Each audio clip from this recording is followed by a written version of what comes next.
Zhang et al. Have done some really amazing work on in the past regarding the effectiveness of PCI versus cabbage.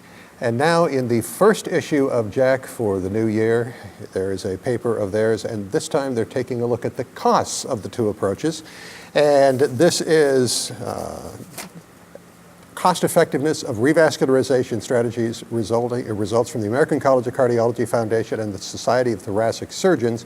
You may know it better as ASCERT. And Dr. Zhang, first off, thank you very much for being here. My pleasure. Zugui Zhang, who is PhD and Chief Biostatistician at Christiana Care Health System in Newark, Delaware. First off, remind us what ASCERT is, because it's a nice collaborative method. Yes. ASCERT is an observational studies combining several nationwide databases. Some database from a clinical perspective, some database from an administrative. Okay. You know, in our age, now we can call our age is a big data age. Big data means not only the number of observations is huge, but also the data itself is unstructured, which means the data set have different structures. We have to, if we want to combine together, we have to do a lot of things so that we can work on it. For example, for the clinical data set, we have like the procedures, like the clinical factors for patients, but we don't have other very important information for patients. For example, we don't know if the patients, how many hospitalizations, we don't know. And also we don't know if those patients died somewhere else. So this is clinical data. For the administrative data, we can have the information about how many times those patients went to hospitals, and how many procedures or how many doctors visits for those patients. So we have to combine different resources together so that we can get the whole picture of the patients. Now, you've done this before, talking about comparative effectiveness of PCI and cabbage. Before we talk about the costs, what did you find in that analysis? Okay, in our clinical findings, we found that, you know, cabbage and PCI has been two major procedures for treat stable ischemic coronary disease. And we found that in a short time, seems like PCI had a little better outcome compared to cabbage. But in the long run, for example, if we look at the time period over like 4 to 5 years, we can see the situations will be different, which means in the long run, for over 4 to 5 years, cabbage will do much better in terms of mortality and comorbidities compared to PCI. So this is our clinical findings. So the short term, you were looking at like 1 year? Yeah, when we say short term, we mean 1 year. So if we only look at 1 year, seems like PCI was better.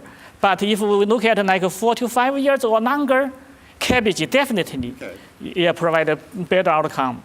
Now, in the editorial comment that went with your paper from John Spertus, he referred to this as a statistical tour de force, that you really had your work cut out for you in putting all of this together.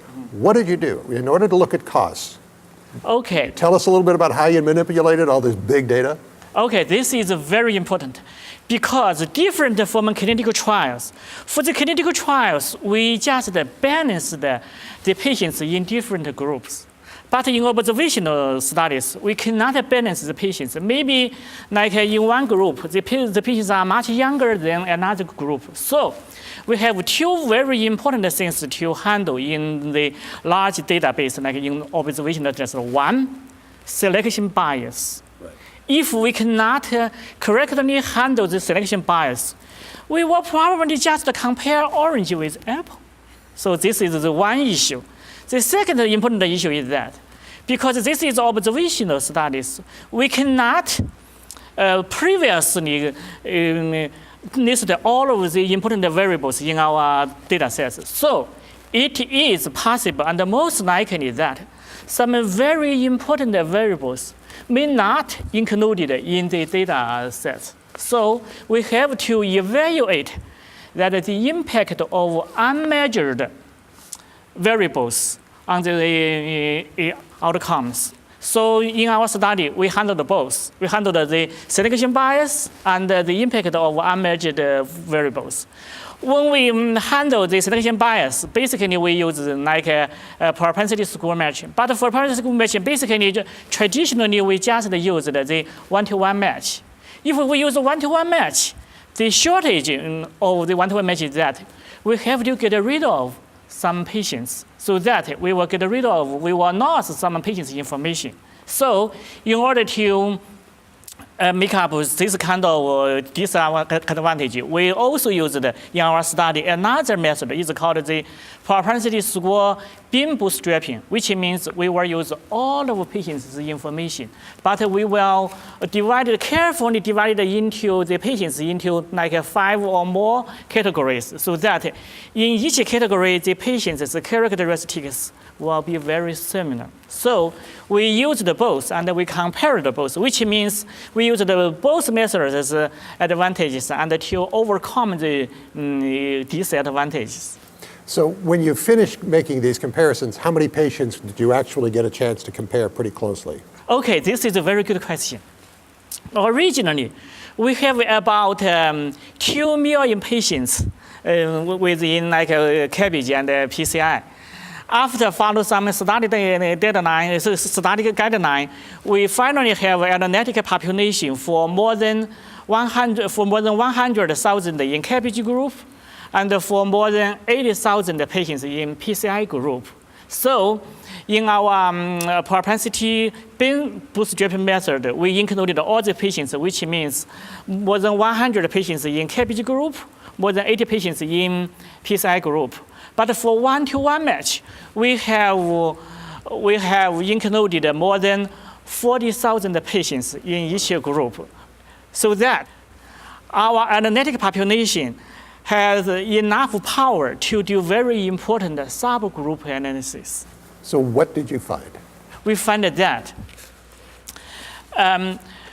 the patients underwent CABG procedures could have longer survival time, but at higher cost. So this is our major finding. And also, this trend keep for like a very important subgroup of patients, like for like stable versus unstable patients, for diabetes versus undiabetes patients. So based on your results, what can we learn clinically? What we can learn clinically is that if we expect that patients can have at least survival time for more than 4 or 5 years, maybe we may consider CABG as a better procedure. Yeah, and of course, that kind of patients could pay a little bit higher cost compared to PCI. So when you got down to comparing details about these patients, like diabetes, for example, or whatever, what did you learn in some of those comparisons? Okay, we learned the comparisons, compare the mortality, comorbidity, which means death, and the other follow-up diseases. And also, if the health insurance, is enough for patients, we could make a decision that maybe for the better situations, patients, we could choose CABG. Well, particularly with diabetes, there have been reports in the past that they don't respond as well to PCI, and maybe they're a higher risk, and maybe we should reconsider sending more diabetes patients to CABG. Do your data suggest that? Yeah, it is possible, because for the PCI patients, it's not easy to evaluate the rehospitalization, which means for those kind of patients, they could have more than one-time PCI procedures. So in that case, maybe CABG could be more suitable. Right. Yeah, for those kind of diabetes patients. Now, you've done this now a couple of times. You've looked at the ACC STS database, ASCERT. What are you going to do next? Are you done now? Have you finished this, or are you going to continue doing big data analysis? Yeah, we are. Our group will be continuing to do this kind of analysis. So we are going to extend the patients population from 2000. Now we only for the ASCERT we have 4 years.